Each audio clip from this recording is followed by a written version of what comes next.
और आइए शुरू करते हैं आज की कवर स्टोरी।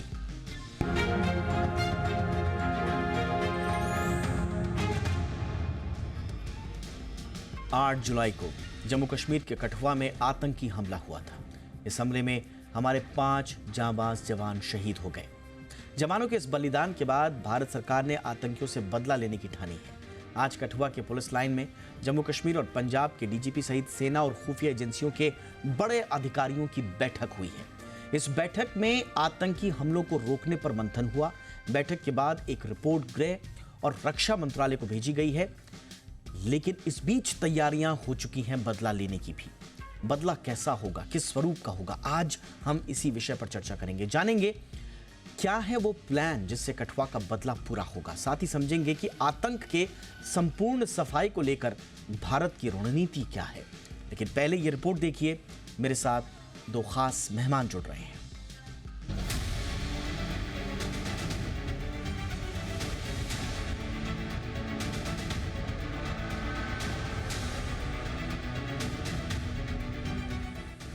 जम्मू कश्मीर के कठुआ में हुई आतंकी वारदात ने पूरे देश को दहला कर रख दिया है। इस आतंकी घटना में देश के 5 जवानों ने अपना बलिदान दे दिया, जबकि 5 जवान बुरी तरह से घायल हो गए। जम्मू कश्मीर में बढ़ती आतंकी घटनाओं से पूरा देश स्तब्ध है। जवानों के इस बलिदान के बाद भारत सरकार ने आतंकियों से बदला लेने की ठान ली है। सरकार का कहना है कि 5 जवानों की शहादत का बदला लिया जाएगा और भारत इसके पीछे की बुरी ताकतों को हरा देगा। अब सवाल उठता है कि कश्मीर घाटी की तुलना में जो जम्मू हमेशा शांत रहा करता था, वहाँ अब ऐसा क्या हुआ कि हर छोटी बड़ी आतंकी वारदात वही हो रही है। जम्मू रीजन में ये 7वीं आतंकी घटना है। पिछले 2 महीने के अंदर यहाँ 11 हमले हो चुके हैं। साल 2023 यानी पिछले साल की बात करें तो सिर्फ जम्मू रीजन में ही 43 आतंकी घटनाएं हुई हैं। जम्मू रीजन में बढ़ती आतंकी घटनाओं को लेकर जनरल जीडी बख्शी का कहना है कि जम्मू रीजन में पहले भी आतंकी वारदातें हुई हैं, तब ऑपरेशन रोमियो चलाया गया था। इस ऑपरेशन के तहत चुन चुनकर आतंकियों को मारा गया था। उन्होंने कहा कि पाकिस्तान पर आखिरी चोट देने की जरूरत है, घर में घुसकर मारना होगा, इसके अलावा दूसरा कोई विकल्प नहीं है। जम्मू कश्मीर के डीजीपी रश्मि रंजन स्वैन का कहना है कि एलओसी के पार लॉन्च पैड पर एक्टिव लगभग 60 से 70 आतंकवादी भारत में घुसपैठ की फिराक में हैं, जिन्हें नेस्तनाबूद करना होगा। अब जम्मू रीजन को भी समझ लीजिए। जम्मू रीजन में 10 जिले आते हैं। कठुआ, जहां हाल ही में आतंकी घटना हुई, इसके बाद जम्मू, सांबा, उधमपुर, रियासी, राजौरी, पुंछ, डोडा, रामबन और किश्तवाड़ आते हैं। पीओके का एक हिस्सा पीर पंजाल से जुड़ा है। 4000 वर्ग किलोमीटर से भी ज्यादा क्षेत्रफल में फैले पीओके से जम्मू के इन इलाकों में आतंकियों का घुसपैठ करना आसान हो जाता है, क्योंकि पीर पंजाल के जो भी पहाड़ी इलाके हैं, चाहे वो पुंछ हो, राजौरी हो या रियासी हो या फिर कठुआ, ये इलाके घने जंगलों से घिरे हुए हैं। भारतीय जवानों का यहाँ पहुँचना बेहद मुश्किल काम है। राजौरी के डेरा की गली से बफलियाज के बीच 12 किलोमीटर में जंगल इतना घना है कि उसमें सेना की गाड़ियाँ भी नहीं जा सकती हैं। आतंकी इसी का फायदा उठाकर जम्मू रीजन में घुस जाते हैं। यहाँ ऐसी पहाड़ियाँ और गुफाएं हैं जहाँ आतंकी आसानी से छिप सकते हैं। यही नहीं, जब सेना इन जंगलों में सर्चिंग के लिए पहुंचती है तो आतंकी पहाड़ों पर चले जाते हैं और नीचे से आ रही सेना पर हमला कर देते हैं, जिसकी वजह से सेना को भारी नुकसान उठाना पड़ता है। कुछ जानकारों का ये भी कहना है कि चंद पैसों के लिए यहाँ रहने वाले स्थानीय लोग आतंकियों की मदद भी करते हैं, जिनकी बदौलत आतंकी सेना के जवानों से बच निकलते हैं। यही नहीं, इन्हीं की मदद से हमले भी करते हैं। अब देखना यह है कि भारत सरकार जवानों की शहादत का बदला कैसे लेती है। ब्यूरो रिपोर्ट, जी मीडिया।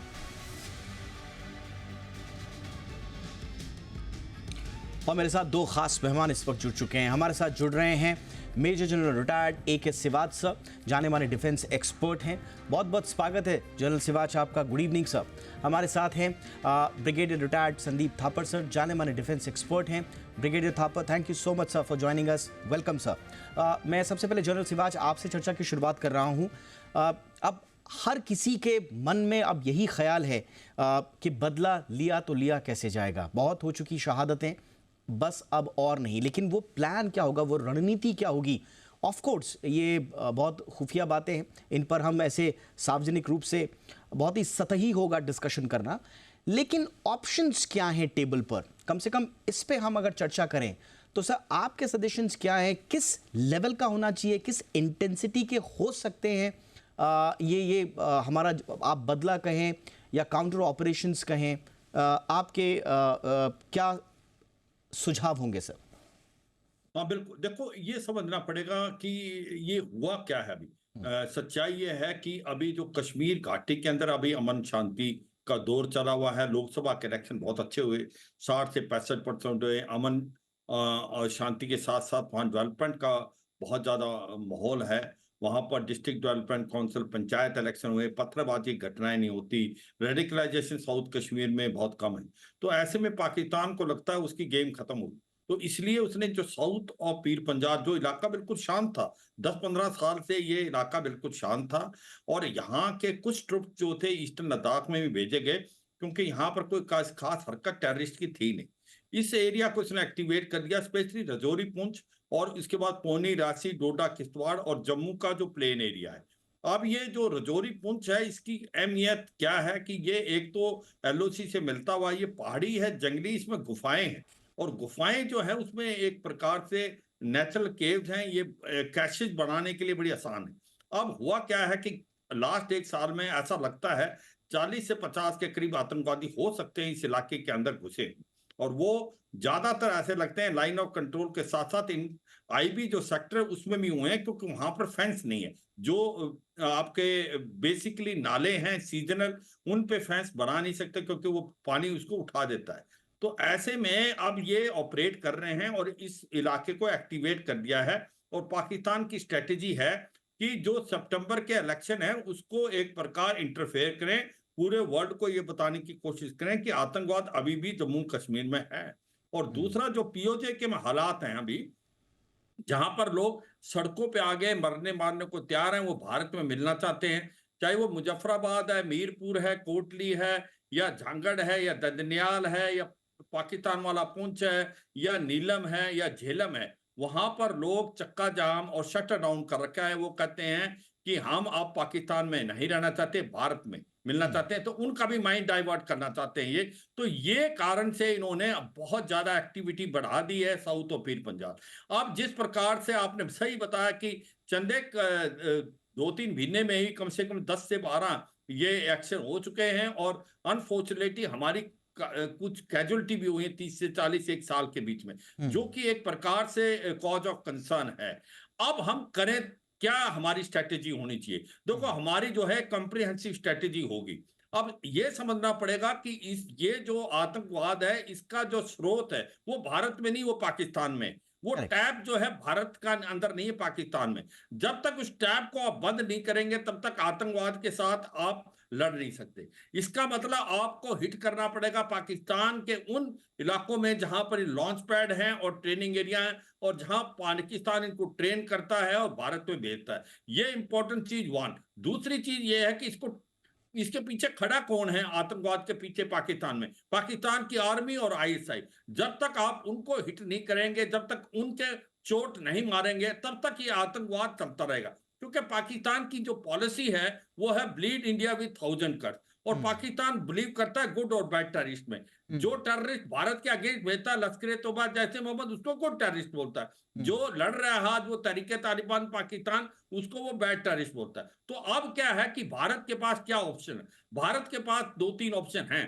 एक तो ये जो सीज फायर हुआ है 2021 में, उसको एब्रोगेट करें, क्योंकि उस सीज फायर का गलत इस्तेमाल पाकिस्तान कर रहा है। अपनी फोर्सेस इतने वेस्टर्न बॉर्डर पे भेज दी, और जब पिछली बार, मैं 1-2 मिनट में खत्म होता हूं। एक तो सीज फायर, उसको खत्म करें। इससे क्या है, अगर पाकिस्तान की जो पोस्ट आतंकवाद को फैसिलिटेट करती है, इन्फिल्ट्रेट कर, उसका नामो निशान मिटा दो, जैसे पहले हम करते थे 2021 से पहले। मुझे अभी भी याद है जब मैं बत्सल ब्रिगेड कर रहा था, हमने 6 से 7 पोस्टों को बर्बाद किया था। दूसरा हमारा सबसे इंपॉर्टेंट है कि सर्जिकल स्ट्राइक जिस प्रकार से हमने की थी उड़ी के बाद, और जिसके बाद पुलवामा के बाद बालाकोट, मैं ये नहीं कह रहा वैसे ही करनी है। हमारे पास बहुत ऑप्शन है। हमारे पास आज रफेल है जिसके अंदर स्कैल्प मिसाइल है, 400 से 500 किलोमीटर हम एलसी के इस तरफ पार रह के भी उस पर हमला कर सकते हैं। तो ये अभी हमारी रिएक्टिव से प्रोएक्टिव कॉम्प्रिहेंसिव प्लान होनी चाहिए। जो पार के जो आतंकवादी हैं उनको वहीं मार के, yes sir, I am sorry, मैं आपको इंटरप्ट कर रहा हूं sir, I am so sorry. मैं अब ओपनिंग रिमार्क्स के लिए ब्रिगेडियर थापा के पास भी जा रहा हूं। ब्रिगेडियर थापा, जैसा अभी सर ने सजेस्ट किया, कि एक तो हमारे पास एक तो सीज फायर को ख़त्म करना होगा, नंबर 1। दूसरा जो सर्जिकल स्ट्राइक्स हैं या फिर जो एयर स्ट्राइक्स हैं वो एक ऑप्शंस हैं। लेकिन मैं आपके ट्वीट पढ़ रहा था सर, मैं थोड़ा सा उस पर ज़्यादा दिलचस्पी ले रहा हूँ, जो आप कह रहे थे कि you have been saying for a long time that Pak is shifting focus to south of Pir Panjal ranges. इसके पीछे का कारण क्या आपको लगता है सर? ये सोची समझी रणनीति अगर है तो ये क्या हमारे पकड़ में नहीं आया, हम इसको समझ नहीं पाए, या हमने लेट कर दिया? आपका एनालिसिस इसमें क्या है सर? उसका फोकस इस तरफ क्यों? देखिए, काफी चीजें तो जनरल सेवायत साहब ने बड़ी सही तरीके से कवर की है। Yes sir. देखिए, वैली में क्या है कि एक ऑप्टिमम लेवल हो गया है। अभी लोगों को पाकिस्तान का प्लान समझ आ गया है। वो अब उसमें मुलविस नहीं है, वो पीस चाहते हैं। जैसे आप देख रहे हैं जो हालात वैली में हैं वो बेहतर होते जा रहे हैं, तो इसलिए पाकिस्तान को फोकस शिफ्ट करना पड़ा। दूसरी थोड़ी हमारी भी गलती थी, जैसे जन साहब ने बताया कि हमने ओवर द पीरियड पिछले करीब 12-13 साल से, मैं वहीं से रिटायर हुआ था डोडा से डिप्टी जीओसी, 12-13 साल से हमने वहाँ एक्टिविटीज कम हो गई, तो हमने भी लद्दाख में रिक्वायरमेंट हुई तो हमने कुछ ट्रुप्स यहाँ से निकाल दिए। तो जब आप ट्रुप्स निकालते हो तो वहाँ एक वॉइड हो जाता है, इंटेलिजेंस वॉइड भी होता है, पेट्रोलिंग का वॉइड भी होता है। मे भी हमने सोचा, शायद हाइंडसाइट में गलत था, कि यहाँ क्योंकि ये थोड़ा सा हिंदू बेल्ट ज्यादा है यहाँ पर, राजौरी पुंछ नीचे, जैसे जैसे आप जम्मू की तरफ आते जाएंगे हिंदूज बढ़ते जाएंगे, मुस्लिम कम होते जाएंगे, तो आपका जो डेमोग्राफी है वो आपका फेवरेबल है काफी हद तक। तो आपने सोचा कि यहाँ हरकत कम होगी, इसी चीज का फायदा पाकिस्तान ने उठाया। तो उन्होंने कहा, देखा कि यहाँ थोड़ी सी, तो धीरे धीरे आप देखेंगे पिछले 1-1.5 साल से ज्यादा हरकतें पीर पंजाल के साउथ में हो रही हैं। और तीसरी चीज ये है कि जो ही वो नेशनल हाईवे क्रॉस करते हैं उसके बाद जो सारी पहाड़ियां हैं वो सारी पहाड़ियां आइसोलेटेड हैं, कम पॉपुलेशन है, वहां पर उनको छुपाव भी मिल जाता है, रेस्ट भी रिकूप भी करने का मौका मिल जाता है। और वहां से 3 जगह बहुत वेल कनेक्टेड हैं। आप नॉर्थ जाएं तो अनंतनाग और पहलगाम सीधा हिट करेंगे, आप ईस्ट जाएं तो हिमाचल हिट करेंगे, आप साउथ में जाएं तो जम्मू और पंजाब को भी हिट कर सकते हैं। तो आप एक बड़ी स्ट्रेटेजिक जगह पे वहां पर वो ले सकते हैं, जहां से वो जिस डायरेक्शन में चाहें वो हिट कर सकते हैं। तो कुछ हमारे से भी गलती हुई है। अच्छा, अब आते हैं अपने रिएक्शन पे। जनरल साहब ने जो बोला, मैं उससे मैं देखिए, कुछ रेड लाइंस होती हैं, वो रेड लाइंस क्रॉस होने के बाद आप रोज, हमने भी अब पिछले 40 साल से पाकिस्तान स्पॉन्सर्ड प्रॉक्सी वॉर देखते आ रहे हैं। हमने पिछले 10-11 साल से मोदी साहब की गवर्नमेंट में 2 बार हमने ट्रांस बॉर्डर जवाब दिया है। तो ये रोज वाला नहीं है कि उन्होंने किया हम भी आके, ऐसे नहीं होता है। कुछ रेड लाइंस क्रॉस होती हैं तभी आप एक्शन लेते हैं। पिछली बार जब 41 आदमी की डेथ हुई थी तब बालाकोट हुआ था। तो ये 2-4 डेथ अनफॉर्चुनेट हैं, इन पे आप अक्रॉस द बॉर्डर आप रिस्क नहीं ले सकते कि इसको बढ़ाए। तो सबसे पहला काम तो यहाँ आर्मी करेगी, मुझे मालूम है कि वो ट्रुप्स रश करेगी, जो गैप्स हैं उनको सील करेगी, पेट्रोलिंग इंटेंसिफाई करेगी।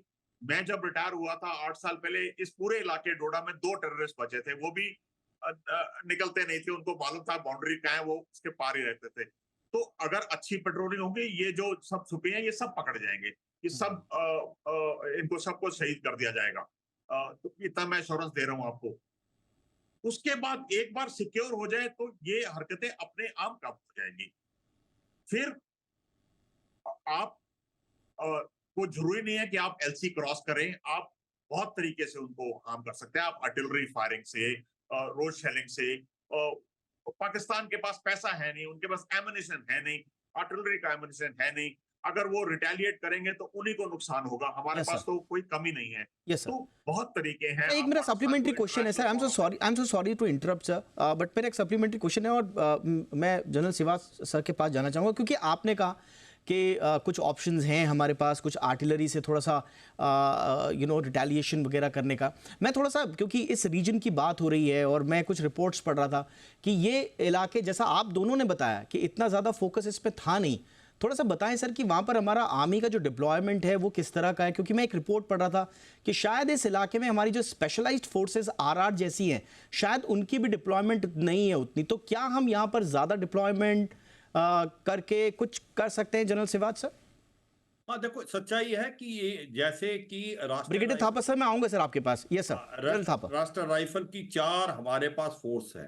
एक तो है किलो फोर्स, एक है विक्टर फोर्स, वो है कश्मीर घाटी में, और यहाँ पर है रोमियो फोर्स और आपका यूनिफॉर्म फोर्स भी, और डेल्टा फोर्स भी जिसको डोडा फोर्स। और इसके अंदर जो नफरी थी वो हमने कम इसलिए की क्योंकि यहाँ पर बिल्कुल अमन शांति थी 10-15 साल से। आतंकवादी नहीं गए थे। जब लद्दाख के अंदर 2020 में जरूरत पड़ी थी ट्रुप्स की, तो यहाँ से भी कुछ ट्रुप्स निकाले। अब बात यह है कि जब ये वाइड हो गया है तो इसका इस्तेमाल पाकिस्तान ने किया है। देखो, ये इलाके में एक चीज समझनी पड़ेगी कि क्यों आतंकवाद यहाँ सक्सेसफुल हो सकता है अगर अगर इन्फिल्ट्रेशन होती है। एक तो जंगली है, पहाड़ी है, गुफाएं हैं, और ये भी मान के चलो कि ओवरग्राउंड वर्कर और स्लीपर सेल भी इनको मिले हैं।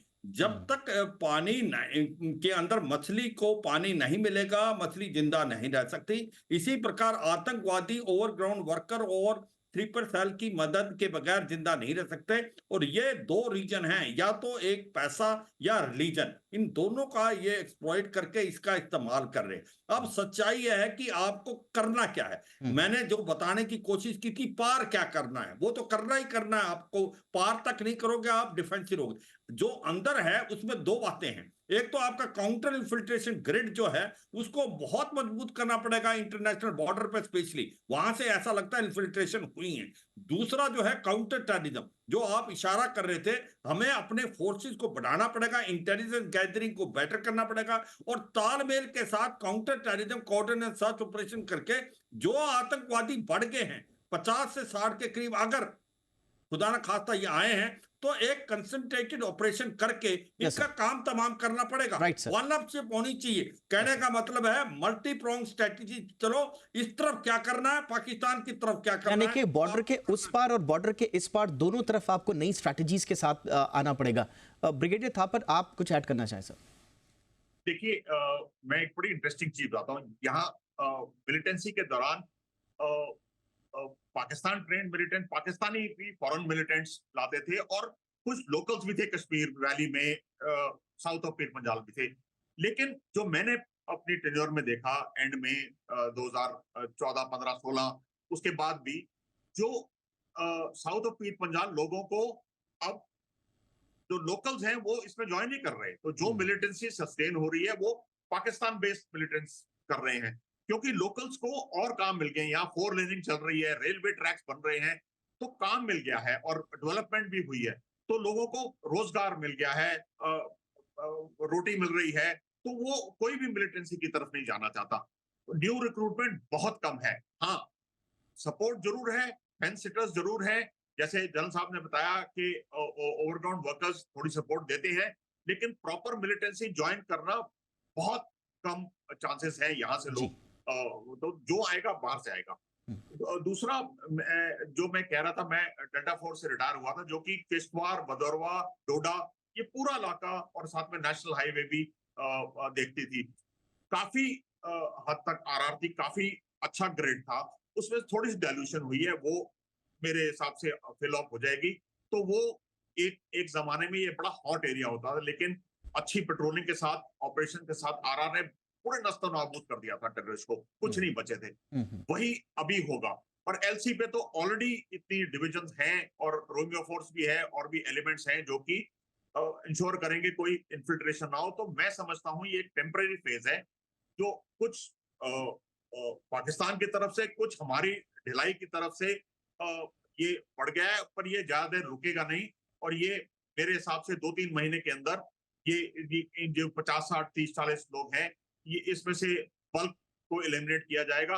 थोड़े बहुत जो बचेंगे वो या तो भाग लेंगे या कहीं छुप जाएंगे और अगले साल ही निकलेंगे। राइट सर, मैं बहुत क्विकली सर आप दोनों के इस पे राय लेना चाहूँगा, क्योंकि मैं अलग अलग रिपोर्ट जो पढ़ रहा हूँ कि अभी भी बहुत सारे लॉन्च पैड्स हैं across the line of control.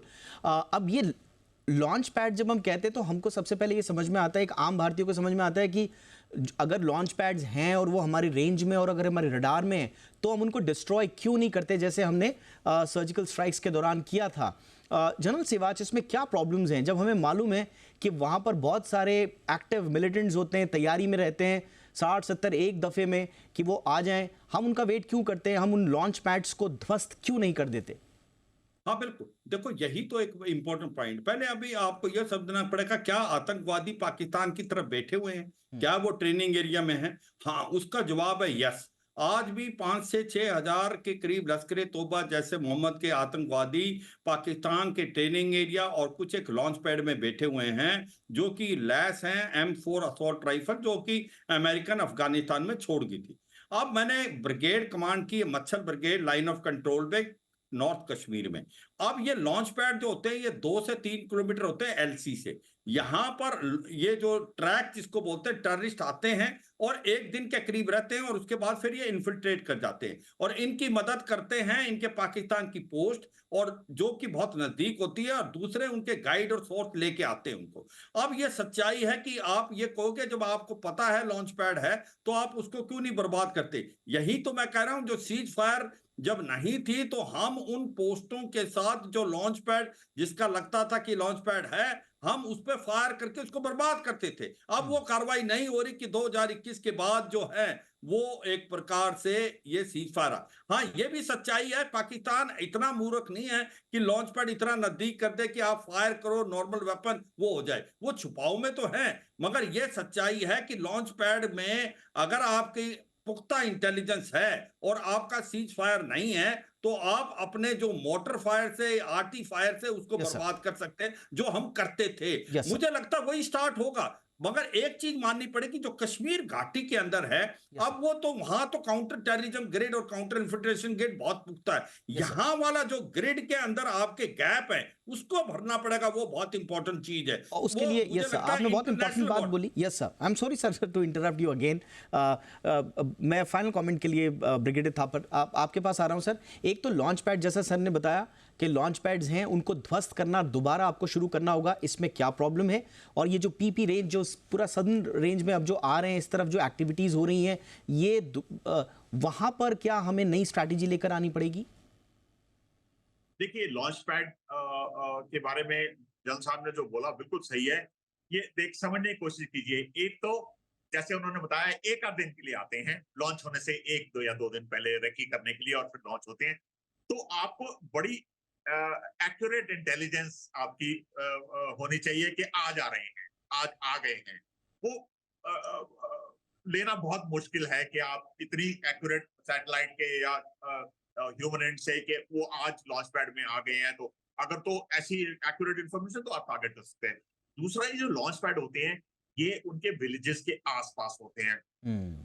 तो अगर आपकी इंफॉर्मेशन गलत है, आधी कच्ची पक्की है, और आप सिविलियन कैजुअलिटी कर देते हैं, तो आप दुश्मन को एक और मौका दे देते हैं इंटरनेशनल फोरम में बोलने का कि देखो जी इन्होंने, तो वो बड़े उन्होंने सोच समझ के विलेज के साथ रखते हैं, ताकि अगर आप सेलिंग भी करें, जैसे जन साहब ने बोला, वो बेवकूफ नहीं है, वो भी सोच समझ के करते हैं। तो ये रीजन है कि आप हर बार लेकिन अगर आपके पास एक्यूरेट इंफॉर्मेशन है कि वो आ गए हैं, तो ये कार्रवाई की जा सकती है। हमने पहले भी किया है और आगे भी कर सकते हैं। Right sir, thank you so much sir. मुझे लगता है कि काफ़ी बहुत इंपॉर्टेंट इनसाइट्स आप लोगों से हमें समझने को मिले हैं, और जो एग्जैक्ट सिचुएशन है वहाँ पर और आगे किस तरह की कार्रवाई हो सकती है उसके बारे में कुछ संकेत हमें आप दोनों के अनुभवों से और आप दोनों के एक्सपीरियंस जो कमेंट्स हैं उनसे हमें सुनने को मिले। Thank you so much sir, आप दोनों का for taking time for our viewers. Thank you so much general Siwach sir, बहुत बहुत शुक्रिया आपका। Brigadier Thapar, thank you so much sir, आपका भी हमारे साथ जुड़ने के लिए।